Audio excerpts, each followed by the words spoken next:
அழகு பெண்களேன்னு சொன்னப்ப கையை தட்டியிருக்கலாம். உங்களுக்கே நம்பிக்கை இல்லை போலே.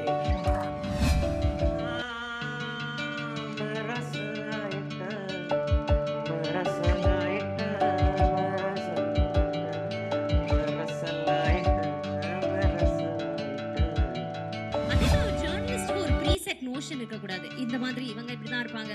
ஒரு கிளாமர் ஹீரோயினை போய் பார்க்க போறோமா, அவங்களுக்கு என்ன கிளாமரா மசாலாவா கிஸ்கிசுவா ஏதாவது கேள்வி கேட்டா போதும். ஏன் அப்படி கிடையாது? எதனால அவங்க அந்த வேலைக்கு வந்திருப்பாங்க?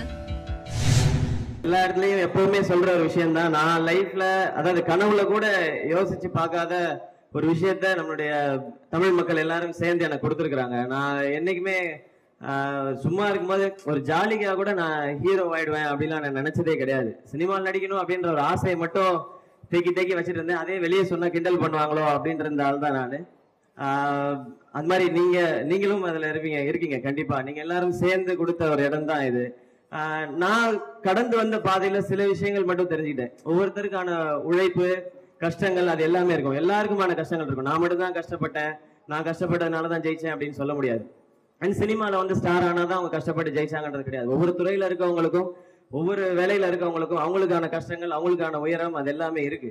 பட் நான் தெரிஞ்சுக்கிட்டது என்னன்னா, உண்மையான உழைப்பும் நேர்மையான வெற்றியும் இருந்தா நம்ம சந்தோஷமா அதை கொண்டாடலாம்னு நினைக்கிறேன். நம்ம இதுக்கு மேல சொந்த கதையெல்லாம் பேசினா போர் அடிச்சிடும். கேள்வி கேட்டுருங்க. வணக்கம். வணக்கம். ஒரு comedian, stage performer, mimicry artist, character artist, hero, இப்படி பல டைமென்ஷன்ஸ்ல சிவகார்த்திகேயனை பாக்குறோம். பட் சிவகார்த்திகேயன்னா இதுதான் அப்படின்னு ஒரு நட்ஷல்ல சொல்லணும்னா நீங்க என்ன சொல்லுவீங்க? சிவகார்த்திகேயன் ரொம்ப நீங்க நிறைய யோசிக்க வேண்டியதுனால ரொம்ப சிம்பிள். சிவகார்த்திகேயன் மாதிரி நிறைய பேர் நீங்க இந்த உலகத்துல நம்ம ஊர்ல ரோட்ல கடையில வீட்டுல எங்க வேணாலும் பார்க்கலாம்.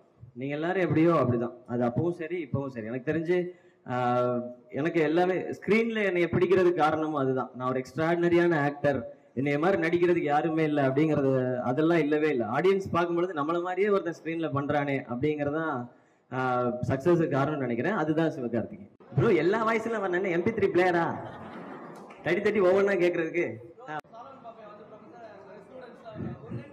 ரொம்ப யூடியூப் பாக்குறீங்கன்னு நினைக்கிறேன். ஓகே, யார் வாய்ஸ் பேசலாம்? ஓகே, நான் சாலமன் பேசுறேன். அன்பு பெரியவர்களே, அழகு பெண்களே, பேரழகான ஆண்களே, அழகு பெண்களேன்னு சொன்னப்ப கையை தட்டியிருக்கலாம். உங்களுக்கே நம்பிக்கை இல்லை போலே. சரி விடுங்க, எல்லாரும் நல்லா இருக்கீங்களா? சரி, இதுக்கு மேல பேச வேணாம், வச்சிடுறே. வணக்கம், நன்றி. போதும், விட்டுருங்க பிரதர். 3ல அந்த வீடியோ எடுத்ததெல்லாம் வந்து செம்ம காமெடியான ஒரு விஷயம். ஆக்சுவலாக இப்போ CD கிடையாது, இதில் ரிலீஸ் பண்ணணும் அப்படின்னு சொல்லும் போது, டிஜிட்டல் மட்டும்தான் ரிலீஸ் பண்ணணும்னு சொல்லும் போது, அப்போ மியூசிக் கம்பெனி வந்து பயந்துட்டாங்க. ஐயோ, டிஜிட்டலில் மட்டும் ரிலீஸ் பண்ணால் நாங்கள் போட்ட காசு எடுக்கவே முடியாது 100%, எங்களுக்கு இது ரொம்ப ஒரு லாஸ் ஆன ஒரு வெஞ்சராக இருக்கும் அப்படின்னு அப்போ நினச்சாங்க. நாங்களும் சரி ஆமாம் அப்படி தான் இருக்கும், வேறு வழி இல்லை. சரி என்ன பண்ணலான்னா, பாட்டை ஒரு 2 வாட்டி போட்டு விடுங்க, சும்மா ஏதோ ஒரு 5D கேமரா வச்சுக்கோங்க, அப்படியே பாடுற மாதிரி நாங்கள் அப்படியே நடிச்சிடுறோம் அப்படின்னு சொல்லி அங்கே உள்ள அவர் தனுஷ் போனார். அந்த பாட்டை பாடுற மாதிரி அவர் அப்படியே கொஞ்சம் ஆக்ஷன்லாம் பண்ணார். நாங்கள் உள்ளேருந்து அப்படியே எஸ் 1 2 3 4 அந்த மாதிரிலாம் ஒரு ஹெவி ஓவர் ஆக்ஷன்லாம் பண்ணோம்.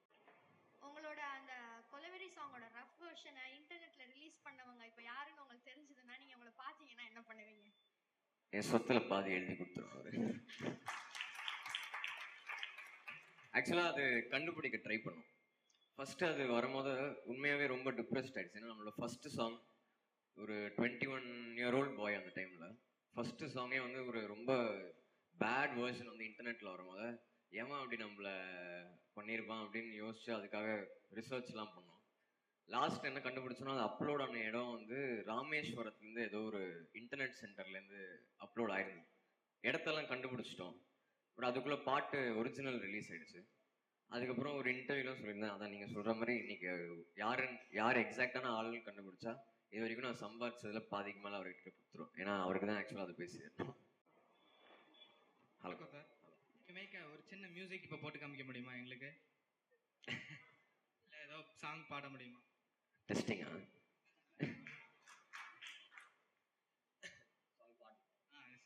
என்ன பாட்டு? செல்ஃபியா? மெர்சலா?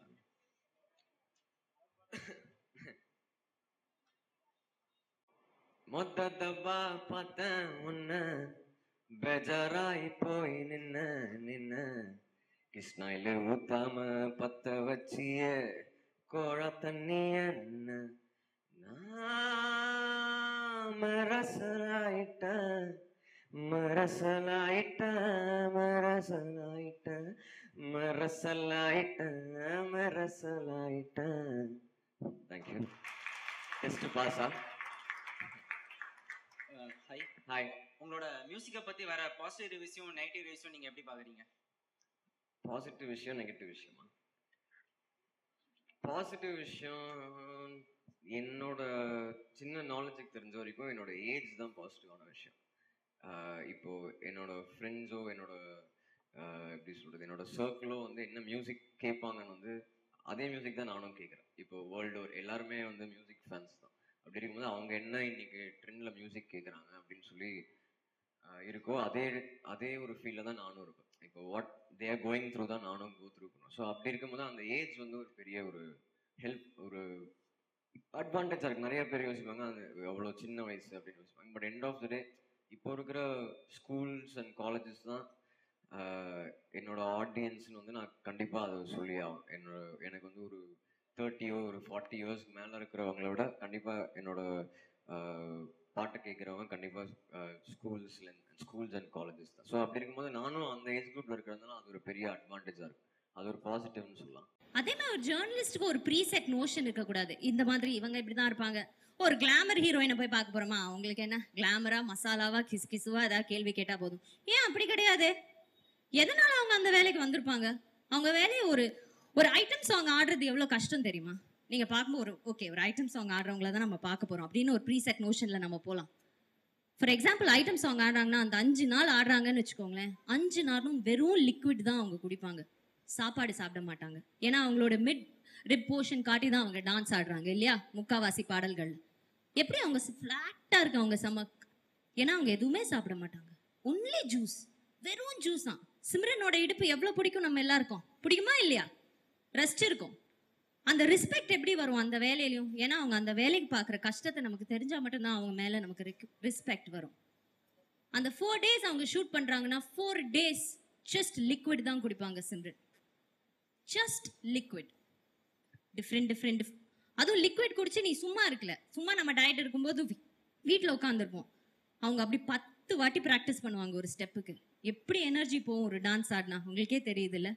அவங்க அப்பா அதை எப்படி பண்றாங்க, எப்படி அந்த அப்போ அவங்க செய்யற செயல் நமக்கு தெரிஞ்சா மட்டும்தான். அவங்க என்ன பண்றாங்க, ஏதோ ஒரு வேலை பண்றாங்க, அந்த வேலைக்கான அவங்களோட கஷ்டம் தெரிஞ்சா மட்டும்தான் நமக்கு அவங்க மேல ரெஸ்பெக்ட் வரும். So when you go in for an interview, I think you should have absolute respect on the person who is standing in front of you. உங்க முன்னாடி யார் இருக்காங்களோ அவங்க என்ன வேலை செய்யறாங்கங்கிறது நமக்கு முக்கியம் கிடையாது. Of course டெரரிஸ்ட் எடுக்க போறீங்கன்னா நீங்க ரெஸ்பெக்டோட போகணும்னு நான் சொல்ல வரல, ஓகேயா?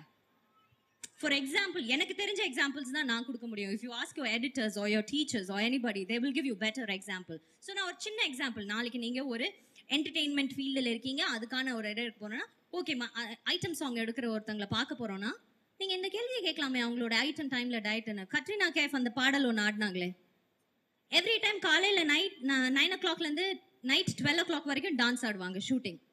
12 o'clock வீட்டுக்கு போய் அதுக்கப்புறம் 2 hours எக்ஸசைஸ் பண்ணுவாங்க அவங்களோட ஆப்ஸ்க்கு. தூங்கி எந்திரிச்சு அடுத்த நாள் திரும்ப வருவாங்க. அந்த 3 நாளுமே வெறும் லிக்விட் தான் குடிப்பாங்க. அப்ப எவ்வளவு கஷ்டம் தெரியுது இல்லையா? ஸோ அந்த கஷ்டம் என்னன்னு நமக்கு தெரியணும். ஆனா நாம என்ன நினைப்போம், ஐட்டம் டான்ஸ் ஆடுறவங்க கிட்ட போய் நம்ம என்னத்த கேள்வி கேட்கறது? நாட்டு முன்னேற்றத்தை பத்தியா கேள்வி கேட்க முடியும், இல்ல பொருளாதாரத்தை பத்தியா கேள்வி கேட்க முடியும்? இல்ல தேவையில்ல, கரெக்ட். அவங்களை கேட்டாலும் அவங்களுக்கு தெரிய போறது கிடையாது. நீங்க வந்து இப்போ இந்தியால மேல் ஷாவனிசம் இருக்கு, அதை பத்தி நீங்க என்ன நினைக்கிறீங்க நான் தெரிஞ்சுக்க விரும்புறேன். மேல் chauvinism, see you should find a way to coexist. மேல் சாவனிசம் சொல்லி பேசிட்டே இருக்கிறவங்க வந்துட்டு ஒரு சைட்ல சம்பாதிச்சுட்டே தான் இருப்பாங்க. நிஜமா அது பண்ணணும்னு நினைக்கிறவங்க வந்து என்ன சொல்லுவாங்க, நீ வேலைக்கு போமா, ஆனா கஷ்டமா இருக்கும். ஆப்வியஸ்லி மேல் அங்க அதிகமா இருப்பாங்க.